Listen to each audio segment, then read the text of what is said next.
오늘 0시부터 드디어 대통령 선거 공식 선거 운동이 시작됐는데 일단 허준 변호사 궁금해요. 이번 대통령 선거에 후보가 몇 명 나올까 궁금합니다. 지금 총 7명의 출사표를 던지고 대통령이 되기 위해서 열심히 뛰어보겠다 이렇게 얘기를 한 상태인데요. 그래요? 그러면 또 몇 번, 기호 몇 번이냐 이것도 굉장히 중요한 문제거든요. 일단 1번 기호는 더불어민주당 이재명 후보가 받았고요. 2번은 국민의힘 김문수 후보입니다. 그리고 3번이 없어요. 4번에 개혁신당 이준석 후보, 5번이 민주노동당 권영국 후보, 6번이 자유통일당 구주화 후보, 7번과 8번이 각각 무소속인 황교안 후보, 송진호 후보 이렇게 받았는데요. 아니 허준 변호사님 이거 이제 저 선관위가 저기 뭐 잘못한 거 저기 혹시 3번이라는 숫자 빼먹은 거 아니에요? 3번이 얼마나 중요한 번호인데 그럴 리는 없습니다. 이게 왜 그러냐면요. 네. 현행 공직선거법에 따라서 의석수가 많은 정당의 후보 순서대로 1번, 2번 이렇게 받게 되고 네. 의석수가 없는 정당의 후보 같은 경우에는 정당 명칭의 가나다 순으로 받게 돼요. 그다음에 무소속 후보는 추첨을 통해서 배정된 결과거든요. 그런데 세 번째로 의석수가 많은 당이 어디냐? 조국혁신당입니다. 그러네요. 그런데 이번에 조국혁신당에서 대선 후보를 내지를 않았어요. 그래서 3번이 결번이 된 상황인 겁니다. 그렇군요.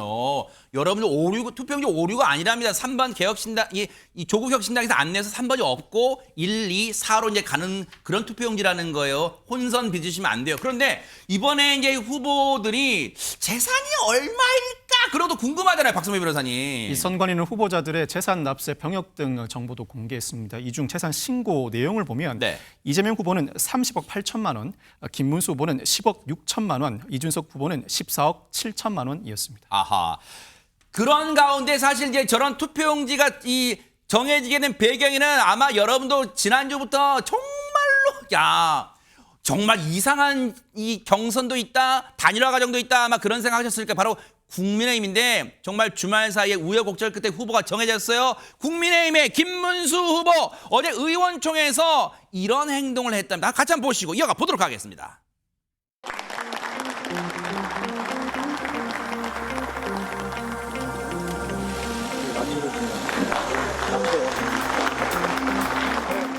오늘부터 우리는 원팀입니다. 함께 싸우고 함께 승리합시다. 과거의 우여곡절은 다 잊어버리고 김문수 후보님을 중심으로 우리가 똘똘 뭉쳐서 정권 창출을 위해서 매진해야 될 것이다 이렇게 생각을 하고 있습니다. 국민의힘 파이팅! 대한민국 파이팅! 임명장 김용태 위사람을 공동선거대책위원장으로 임명함. 정정당당 김문수 승리한다! 승리한다! 승리한다. 정말 우여곡절이라는 표현이 딱 맞아요. 국민의힘 상황에서는. 근데 어쨌든 파이팅을 외칩니다만 제 느낌인지 모르겠지만 막 100% 막 화나거나 그런 표현은 아니에요. 진짜. 아니죠. 네. 김문수 후보도 뭐 웃기는 하죠. 왜냐하면 지금 상황에서는 그럴 수밖에 없는 건데 며칠 전, 하루 이틀 전만 해도 무슨 일이 있었습니까? 의총장이 와가지고 사랑합니다 하고 하트 그렸는데 네. 대놓고 막 뭐라 했잖아요. 서로 헐뜯었잖아요. 네. 네. 그리고 뭐 권성동 원내대표 중간에 나가버리고 네. 그리고 뭐 그 권영세 당시의 비대위원장은 나와가지고 실망스럽습니다 이러면서 또 나갔거든요. 그렇죠, 네. 그리고 김문수 후보는 또 지도부를 향해서 이런 일이 있을 수 있냐라고 막 비판을 했거든요. 그러니까 서로 앙금이 쌓여 있는 건 분명해요. 네. 그러나 지금 상황에서 선거가 지금 20여일밖에 안 남았잖아요. 이런 상황이다 보니까 저런 모습을 보이는 것 같은데. 일단 봉합. 그렇죠. 네. 일단 뭐 봉합인데 그냥 덮고 가는 거죠. 네. 제가 볼 때는 앙금이 사라진 건 아니라고 생각해요. 네. 그리고 이제 오늘 나오는 모습도 보면 어쨌든 한 팀으로 가겠다고 얘기는 하지만 누구죠? 원내대표 입장에서 네. 권성동 원내대표 입장에서는 사퇴도 안 하고 지금 계속 진행하고 있는데 네. 그분 입장에서 썩 좋겠습니까? 본인이 끌어내리려고 온갖 수단과 방법을 활용해서 그렇죠. 결국은 이제 실패하고 말았는데 네. 그러면서 속으로는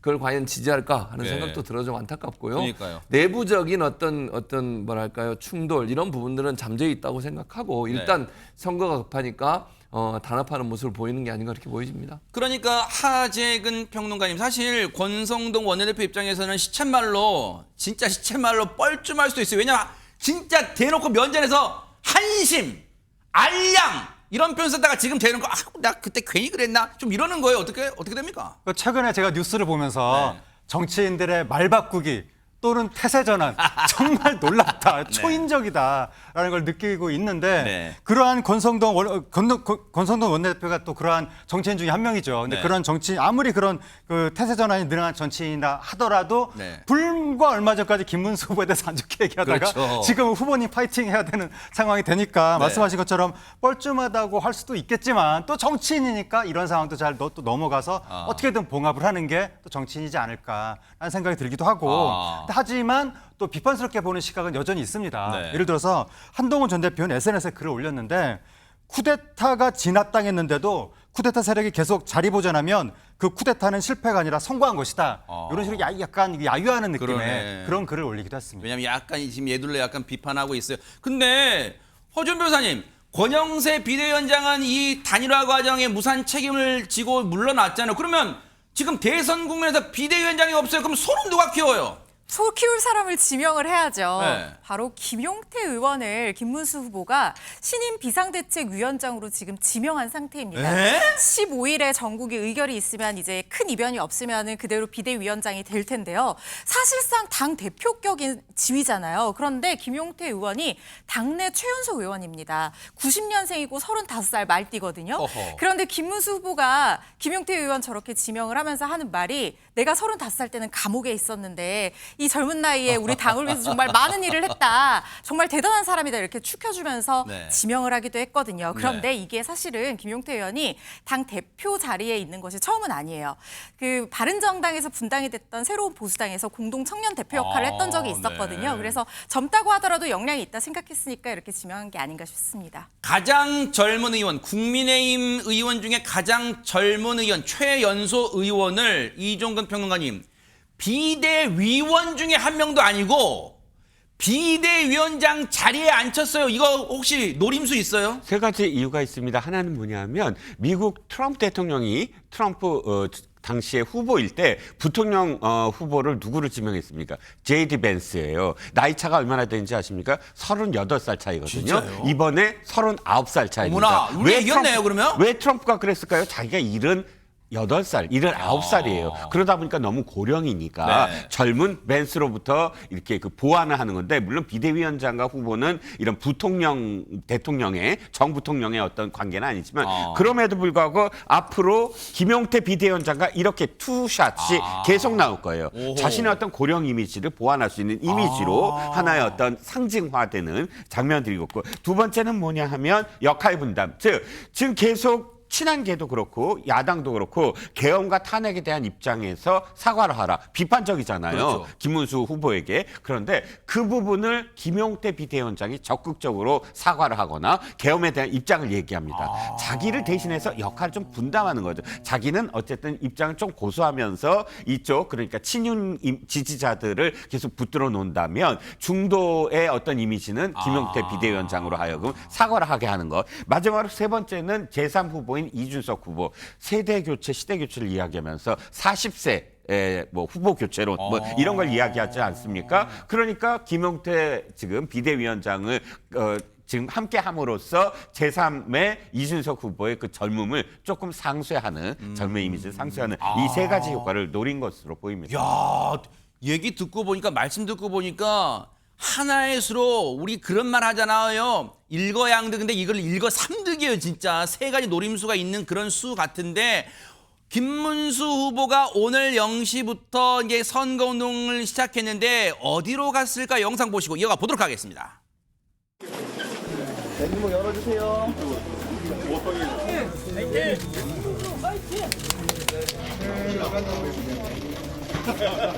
비온 뒤에 땅이 굳는다. 뭐 그런 말도 있습니다만 우리가 서로 싸우는 것은 싸움을 위한 싸움이 아니라 그것이 더 굳은 단결, 단합으로 가고 또 더 높은 도약으로 가는 그 바탕이 우리들의 다툼이었고 우리들의 여러 가지 갈등이었다고 생각합니다. 우리 김용태 의원님은 원래 만 35세입니다. 저는 35살 때 감옥에 있었습니다. 저는 감옥에서도 용기와 희망을 잃지 않았습니다. 김용태 의원께서 대한민국을 꿈이 실현되는 나라로 바꿔 나갈 수 있는 젊은 에너지가 있다고 생각합니다. 근데 최재문 교수님, 네. 조금 전 이종근 평론가님 분석처럼 진짜 가는 곳마다 영상마다 딱 화면에 김문수 후보 이 약간 옆쪽 뒤쪽으로 김용태 새 비대위원장이 딱 진짜 딱 매번 같이 딱 잡히네요. 네, 화면에 잡히게 하는 거죠. 그래서 이제 그런 전략을 쓰는 것 같은데 이제 문제는 사실은 이제 오늘 얘기한 내용도 보면 비 온 뒤에 땅이 굳어진다고 하는데 네. 그 비가 태풍이었잖아요. 아하. 왜냐면 이게 사실은 김문수 후보 입장에서 생각하면 황당하기도 하고 또 일반 국민들이 봐도 심지어 저는 국민의힘 지지자들도 너무 황당했을 거예요. 네. 밤중에 잘 아시지만 새벽에 뭐 2시, 3시인가요? 2시인가 네. 그 철회해버리고 후보를 쫓아내버리고 그리고 나서 새로 모집을 하는데 1시간 만에 등록하라 그러고 그걸 새벽 3시부터 4시까지 했잖아요. 그렇죠. 네. 그리고 나서 또 AR 투표를 하고 그리고 더 황당한 건 후보 철회를 해놓고 다시 김문수 후보를 후보로 다시 세운다는 무슨 절차도 없이 바로 후보가 또 됐어요. 네. 이런 여러 가지 상황을 보면 이거는 그야말로 선거 구태타라고 볼 수밖에 없는 구조예요. 그러다 네. 보니까 물론 김문수 후보 입장에서 지금 상황에선 그렇게 갈 수밖에 없어요. 그러니까 한동훈 후보나 지금 한덕수 후보도 선대위에 합류를 안 하잖아요. 고사를 했거든요. 이런 상황들이 결국 부담스러운 것이라고 볼 수밖에 없고 네. 또 하나는 이제 김문수 후보 같은 경우에 탄핵 과정에서 탄핵을 반대하는 편에 서서 계속 활동을 해왔기 때문에 사실 이 탄핵의 강을 제대로 넘었냐 하는 부분에 논란도 많습니다. 그리고 윤심을 완전히 벗어나서 활동을 하고 있냐 부분도 논란이 많고요. 이런 부분들에 대한 명확한 선긋기가 반드시 저는 필요하다고 보고 그래야만 그나마 중도로 뭐 중도층에 있는 분이나 아니면 합리적 보수를 하시는 분들이 마음을 열지 그렇지 않으면 제가 볼 때는 좀 어려운 상황이 계속될 수도 있다는 우려가 있습니다. 근데 박성배 변호사님 지금 김문수 후보가 입은 그 빨간색 점퍼 있잖아요. 그 뭐 국민의힘을 상징하는 색깔이라는 건 알겠는데 그냥 혹시 지나가시는 분이 보면 이게 김문수 후보가 평소에 등산할 때 입는 점퍼인지 저기 한강 구경할 때 입는 점퍼인지 어떻게 알아요? 왜 여기 기호나 이름 같은 게 안 써 있어요? 후보가 입은 점퍼에도 선거운동 지원을 나온 선거 사무원들이 입은 운동복에도 후보의 이름이 없습니다. 대통령 선거인데 후보의 이름이 새겨져 있지 않다. 매우 특이한 상황이죠. 진짜네요? 공식 선거운동 첫 일정으로 서울 가락시장을 차지한 김문수 후보가 입은 점퍼 붉은색 개통입니다만 당명도 후보 이름도 기호도 없습니다. 또 선거 사무원들이 입은 운동복에는 국민의힘 2번이라는 문구등만 있을 뿐 역시 후보 이름은 빠져 있습니다. 사상 초유의 후보 교체 사태 후유증이 공식 선거운동 첫날 고스란히 드러난 셈입니다. 야, 근데 우리 제작진이 어떤 제작진입니까? 지금 따끈따끈한 소식을 이제 알려주셨는데 지금 김문수 후보가 대구 서문시장에 지금 가 있대요. 그런데 거기는 김문수 이름 찍힌 채 이 옷을 입고 있다는 거예요. 그러니까 당에서 얼른 지금 급조를 해가지고 내려보낸 것 같아요, 지금. 왜냐면 지금 박성배 변호사님 지적처럼 아니 대선 공식 선거운동인데 뭐냐 점퍼나 옷에 기호나 이름도 없으면 되겠냐 해가지고 지금 급조해가지고 일단 저것을 입고 근데 이건 점퍼는 아니잖아요. 그러니까 아마 점퍼도 지금 이 급조해서 만들어내고 있을 거라는 생각도 듭니다. 그런 가운데 자 이런 생각이 들어요. 이게 정치일까요? 한때는 얼굴을 붉혔던 사이인데 이렇게 될 수 있을까요? 영상 만나보시고 이어가 보도록 하겠습니다. 등록 안 한 후보 유령과 완전히 헛개비를 보고 단일화를 하는 거 이거는 말이 안 되지 않습니까? 그분이 동네 구의원 선거라도 한번 해보셨습니까? 사소한 자기의 불편함, 자기의 문제 이런 것들은 구정치인이나 하는 행동이다. 왜 한덕수 후보가 대통령 후보로 나왔는지 모르겠다. 이런 얘기를 하는 거는 기본적인 예의도 없는 그러한 분 아닌가. 후보님께서는 왜 지금 뒤늦게 나타나서 국민의힘의 경선 다 거치고 돈 다 내고 저는 모든 절차를 다 따랐어요. 그런 사람한테 난데없이 나타나서 자기는 입당도 안 한 정당에서 나를 후보로 결정해주면 입당하고 하는 거는 굉장히 비하하는 말씀 같아요. 우리 한번 호흡 한번 더 할게요. 네. 정말 감사합니다. 한덕수 선배님에 비하면은 모든 부분이 부족합니다. 저보다 모든 면에서 많은 경험과 역량과 또 능력을 발휘해 주시는 우리 한덕수 선배님을 제가 사부님으로 모시겠습니다. 우리 김문수 후보님이야말로 경영학과 출신인 거 아세요? 네, 몰랐습니다. 사실 경제학은 조금 헛겁니다. 저는 경제학을 했습니다만. 자, 우리 모두 한번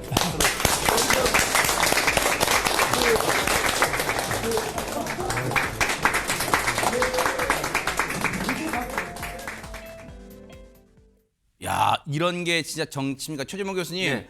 단판할 때는 그랬잖아요. 자기는 작년 당비도 안 내고 그러니까 아, 그거 비하하는 거예요. 했더니 갑자기 이제 와서는 한덕수 선배님, 와, 사부님 모실게요. 막 이러고 있습니다, 지금. 네. 정치죠, 정치. 정치가 그런 건데 사실 이제 저런 모습이 너무 인위적으로 보여요. 그래서 좀 아쉽습니다. 무슨 말이냐면 물론 이제 뭐 후보로 선정이 됐고 한덕수 후보 입장에서는 도와주고 싶어서 그렇게 한 건 이해는 하겠는데 네. 저런 모습 국민들이 볼 때 저게 진심일까 이런 의심이 좀 생기지 않겠어요. 그런 점에서 온다고 하면 저런 모습을 연출한다고 해서 네. 예컨대 뭐 한덕수 후보를 지지했던 분이 100% 김문수 후보를 지지하는 쪽으로 갈 거다. 저는 그렇게 생각하진 않아요.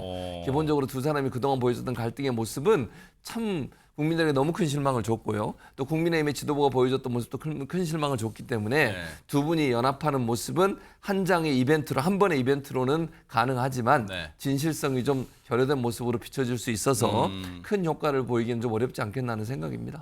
그러면 저렇게 끌어안기까지 했으니까 이종건 변호사님 선거대책위원장 당연히 맡았겠죠? 그렇지 않습니다. 한덕수 후보 측이 고사를 했습니다. 그러니까 사양을 한 것이지요. 원래는 이렇게 서로 경쟁했던 후보들이 자연스럽게 선대위원장을 맡는 것은 관례였습니다. 그러니까 화합의 어떤 모습을 보여주는 어떤 이벤트성이죠. 네. 그리고 실제로 또 얼만큼 도와줬느냐 이게 굉장히 또 관건이에요. 예를 들어서 당시에 안철수 후보하고 문재인 후보하고 단일화했잖아요. 근데 단일화해서 선대위원장처럼 이렇게 도와달라고 했는데 딱 한 번 유세에 나왔다는 거 갖고 평생을 서로 이거 도와줬다 안 도와줬다 갖고 얘기가 나옵니다. 그러니까 사실 그런 뒷말이 안 나오려면 선대위원장도 맡고 또 네. 유세도 가고 합니다. 그런데 며칠 지나지도 않아서 이렇게 얘기했습니다. 당이 선거에서 이기려면 기본적으로 선거를 하는 사람이 선대위원장직을 맡아야 한다는 생각이다. 네. 글쎄요, 이 지금 한덕수 전 총리 측인데 네. 이 측이 정치인들은 아니라고 뭐 알려져 있습니다. 그러니까 한덕수 후보가 총리 시절에 함께했던 국무조정실장이라든지 기타 여러 그런 어떤 어공이나 늘공들인데. 네.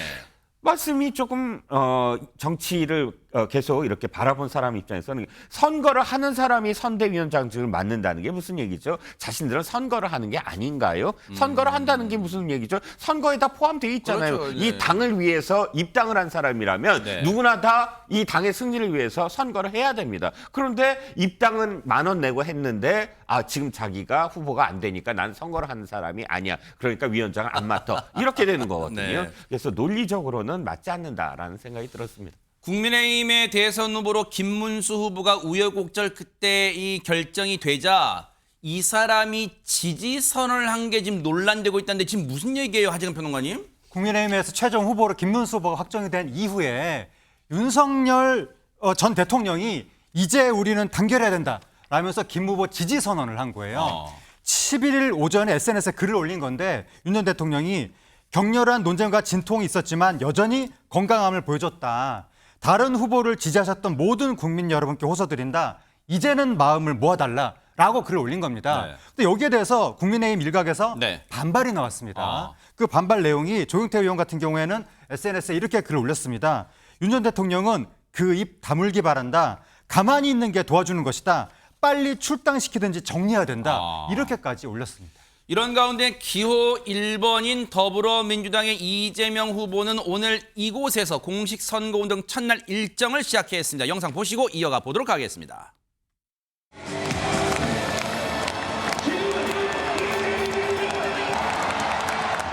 전달하도록 하겠습니다.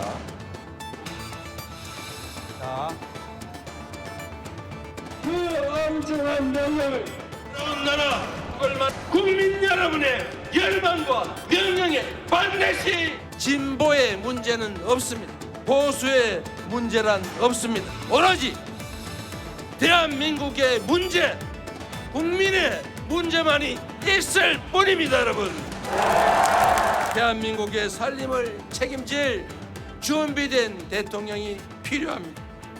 동의하십니까, 여러분? 그 준비된 대통령 후보가 누구입니까? 열심히 뛰시겠다는 의미로 구두를 벗고 운동화를 신고 계십니다. 이재명!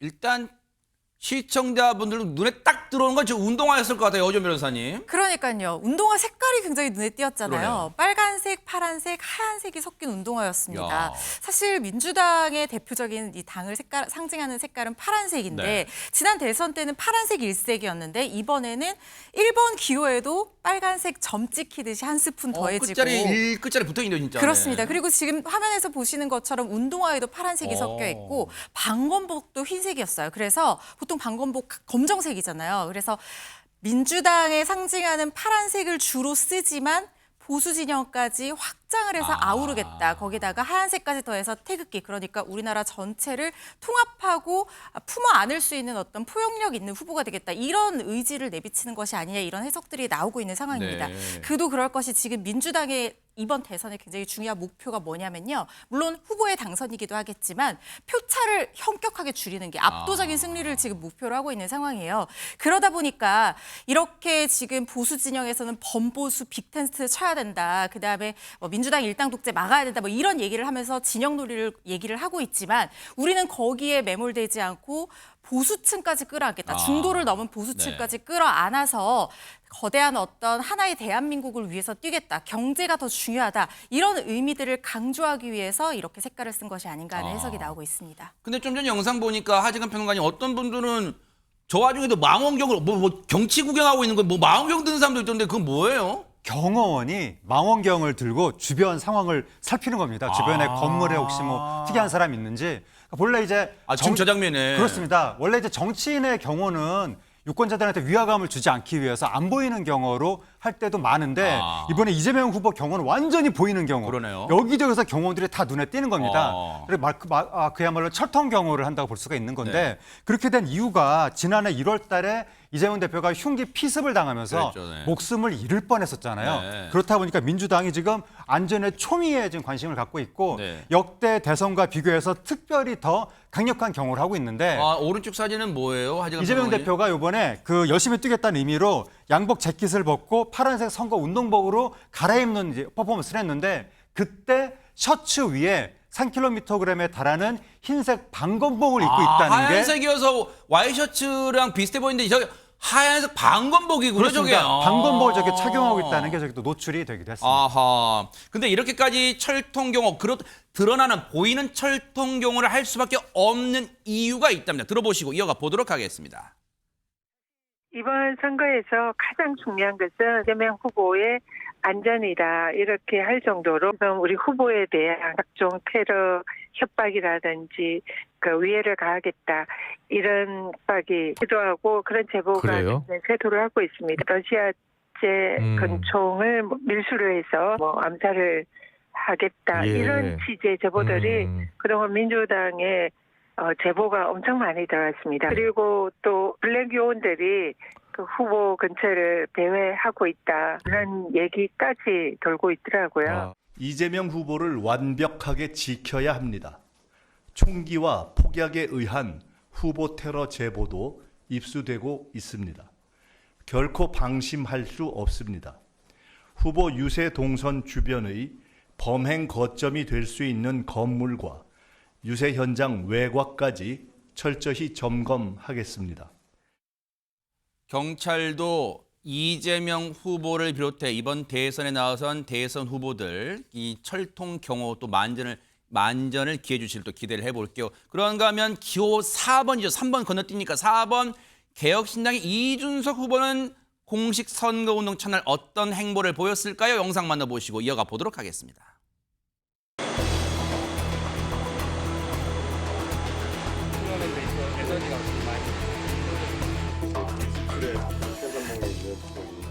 이 여수 석유화학단지의 공장과 그 안에서 일하시는 노동자분들처럼 24시간 내내 대한민국의 재도약을 걱정하는 그런 대통령이 되겠습니다.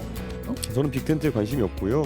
저는 제가 노무현 대통령을 닮았는지는 모르겠지만은 그렇게 살고 싶어 했습니다. 오히려 노무현 대통령을 사랑하셨던 그리고 민주당 지지자분들이 계시다면은 노무현 정신을 진짜 실현하고 있는 것이 이준석에 가깝냐 아니면 이재명 후보에 가깝냐는 한번 생각해 주셨으면 하는 바람이 있습니다. 무엇보다 윤석열 대통령이 60대 중반의 나이로 대통령이 되어서 지금까지 보여준 모습은 말 그대로 시대착오적이고 한편으로는 오히려 국민들에게 실망감을 주는 모습이었기 때문에 그러면 여기서 나이를 더 올리겠습니까? 김문수 후보로? 아닙니다. 낮춰야 됩니다.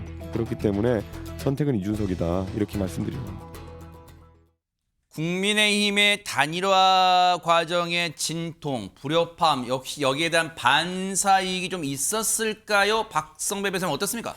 개혁신당 선대위에 따르면 어제 오후 10시 30분 기준 개혁신당 당원 수는 9만 509명으로 집계됐습니다.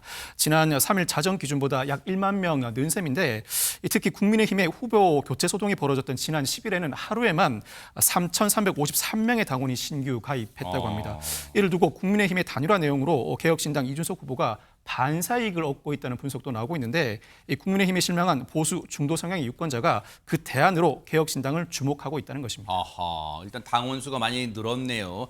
그런데 이 와중에 이준석 후보를 치켜 세워준 사람이 있습니다. 영상으로 만나보시고 이어가 보도록 하겠습니다. 그래서 요 며칠 정치판 돌아가는 꼴을 보니까 정말 대표님 빈자리가 너무 커 보입니다. 나는 그만뒀으니까 이제 이번 대선판은 양자구도로 가겠네. 이재명인데 이준석 두 사람이 잘하면 해보세요. 뭐 이 대선 중에 이렇게 자리를 비우시면 어떻게 합니까 저희가? 그거야 이준석 대표가 이제 알아서 하겠지. 그러니까 이 정도 합시다. 예. 이 정도 하고 내가 갔다 올게. 대표님. 미국으로 가는 홍준표 전 시장을 배웅하는 이준석 후보인데 아니 최전문 교수님. 네. 와 이준석 후보 입장에서는 최고의 덕담을 들은 거예요 지금. 이번 그렇죠. 대선 양자 대결이랍니다. 양자 구도. 그건 아니죠. 그러니까 덕담은 들었는데 사실은 아니고요. 그래요? 네. 왜냐하면 홍준표 전 시장은 늘 이준석 후보에서 긍정적인 평가를 했어요. 그리고 뭐 예를 들면 이준석 후보가 뭐 재능이 많고 이런 얘기도 많이 하셨고 이랬기 때문에 저는 덕담 수준이라고 저는 생각합니다. 이게 현실이 될 가능성은 낮고요. 뭐 아무래도 민주당과 국민의힘 후보가 경쟁하는 구조가 될 수밖에 없고 이준석 후보가 얼마나 유의미한 득표를 가져올지는 알 수 없지만 그 득표에 따라서 본인이 다음에 어떤 도전을 할 수 있을지가 결판이 날 거예요. 본인 입장에서는 어쨌든 보수의 표를 모으려고 하겠지만 그게 쉬울까 하는 그런 우려는 있습니다.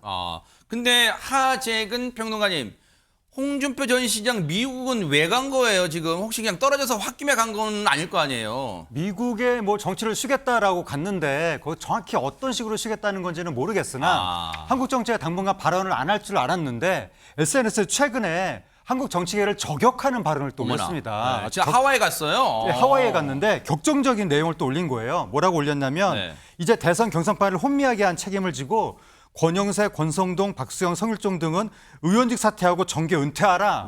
한덕수, 배우주종 세력들도 모두 같이 정계 은퇴하라. 정당 정치의 기본도 모르는 인간 말종들은 모두 사라져라. 라는 식으로 아주 극언을 올렸습니다. 아이고, 혹시 이종근 평론가님, 이제 자신이 보통 그런 거 있잖아요. 정치인, 뭐 일반인도 마찬가지입니다. 정치인은 자기가 가장 잘하던 것을 의뢰 찾기 마련이잖아요. 하와이로 몸은 가 있지만 글쎄요 대선 국면 또 더 나아가서 대선 이후라도 한국 정치, 국내 정치에 뭔가 이 손가락 가만히 있지는 않을 것 같기도 하다 이런 생각도 듭니다. 홍준표 전 시장. 홍준표 시장이 지난번에 대선에 나왔었잖아요. 그리고 미국 가셨습니다. 근데 몇 개월 만에 돌아오셨게요? 얼마나 줬죠? 2개월에 돌아오셨습니다. 그래요? 오래 계시지는 않을 것 같고 물론 또 가 계신 동안에도 SNS 활동은 적극적이지 않으실까 생각합니다.